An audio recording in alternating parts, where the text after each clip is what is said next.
Good afternoon, everyone. I hope that y'all are enjoying this beautiful spring weather that we're having. It is Amy Schrader with RE/MAX Real Estate 10. And Kim Swan with Mortgage Investors Group.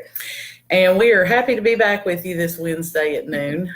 Past couple of weeks we were not able to be here because we were out of town, but we're back. And, you know, when we started at the first of the year, we were going over with you the various steps involved in the home buying process. So we kind of got through all that, and we're going to keep coming to you on Wednesdays at noon, and we're going to share different things with you. Kim will keep you updated on any program changes that may be going on, you know, how the rates are doing, if there's a rate hike or if rates are going down, she'll let you know. And then I'll keep you up to date with market conditions as well. And if y'all have any questions about the home buying process, something that you would like for us to talk about more in depth, you know, feel free to comment on the video, shoot me an email, shoot me a text, whatever you want to do. But we would love to answer any further questions for you and maybe dig a little deeper into some of these topics that we've covered over the past few months. So, all right, so we're back at it this Wednesday. And last week, I had posted on Facebook Marketplace and posted in some of the yard sale type groups on Facebook and said, you know, inbox me your rent amount and I will send you 3 homes that you'd be able to purchase for that same amount of rent. And I was not prepared for the overwhelming response that I got to those posts. I think I had about 450 people private message me or comment. So huge response. Needless to say, I am still responding to some of those. So if you message me and you're like, well, she never messaged me back, I am trying to get through them, I promise you.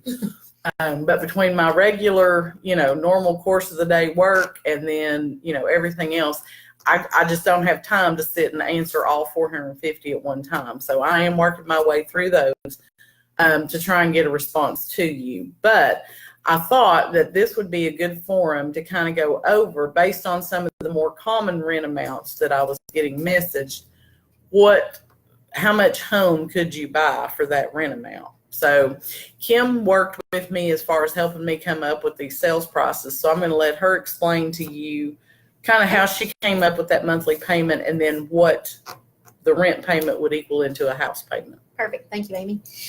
Basically, you know, when we start talking about a mortgage payment, your payment will include your property taxes and your homeowner's insurance. So those are figures we can't give you exact amounts on right now. But we've done some calculations for those as to what we think those would be. And the numbers that we're going to give you, of course, they are based on the 100% loan program, which means no down payment. So just to give you an idea, if you were to purchase a house for $95,000, that estimated monthly payment would be around $600 a month. Again, that does include an estimated figure for taxes and insurance and then the mortgage insurance that you would have with that particular loan program. You can get for $750 a month an estimated sales price of around $125. And for $1,000 a month, you can get an estimated sales price around $165. Again, those are all based on loans with no down payment, and they're based with taxes and insurance included in those figures. But again, those numbers could change a little bit. Obviously, if you're buying the city, you have city and county taxes versus just buying in the county, you would just have the county taxes. Okay. So just to kind of recap that, if you're paying $600 a month in rent, then depending on where the house is, you could probably buy a $95,000 to $100,000 house with no down payment on the mortgage. $125,000 house if you're paying $750 a month in rent. And if you're paying $1,000 or more in rent, you really need to look at what do I need to do to stop paying rent to buy a house, because you're going to be able to purchase a $165,000 home and up. At those type of rents. So I know one of the things, you know, as I was responding to those messages, people would say, well, you know, I would really love to buy a house, but according to Credit Karma or whoever, my credit score is like a 550 right now. What do I need to do? Well, unfortunately, 550 is not going to buy you a house right now. What did you tell us was like the minimum credit score for these 100% programs right now? The 100%, the minimum will be a 620. Okay. So. All right. So we got to get everybody up to about a 620 if they're looking to buy and they need to do the no money down. So a program that has recently went into effect that people may not be familiar with is called the Experian Boost program. And back when Kim was talking to us about trade lines and what the lender's looking for on your credit report, we did talk about if you don't have any credit and you need to establish like some trade lines to qualify, then you could get your utility bill history. So water bill, electric bill, and if you actually have a plan on a cell phone, like through Verizon or through AT&T, you can submit the payment histories on those to give you that trade line requirement. Okay. Now, if you do a prepaid cell phone where you're refilling it every month, that's not going to help you. Unfortunately, you have to be in like a contract plan. But so what Experian Boost is doing is it is giving you that extra credit for the utility and mobile phone bills that you're already paying.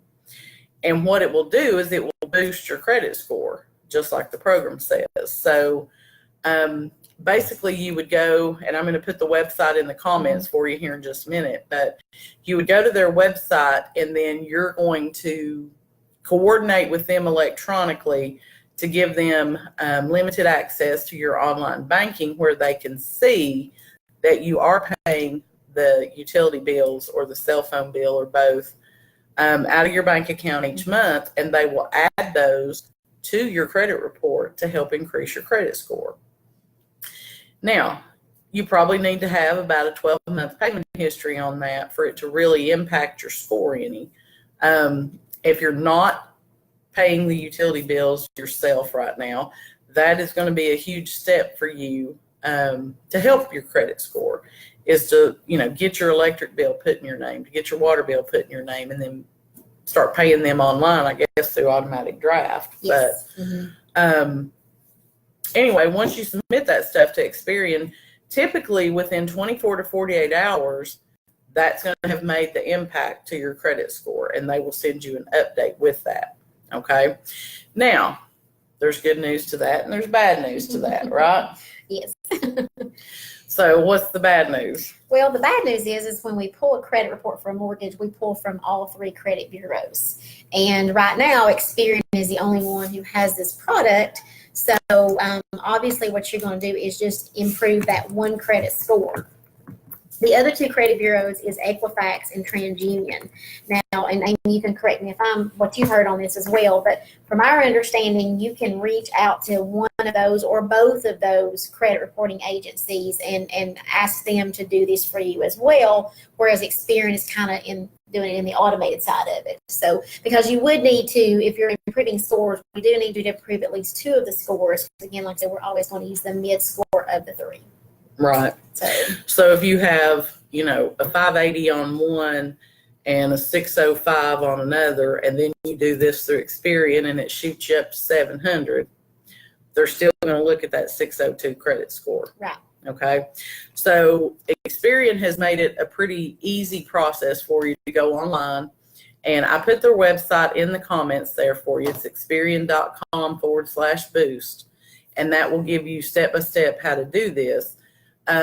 If you're going to do it through Equifax and or TransUnion, you're going to have to probably mail this stuff to them, and it's probably going to take you a little bit longer, about a 30 to 45-day process for them to get those updated. But I would think eventually hopefully will follow suit, like Experian soon, so.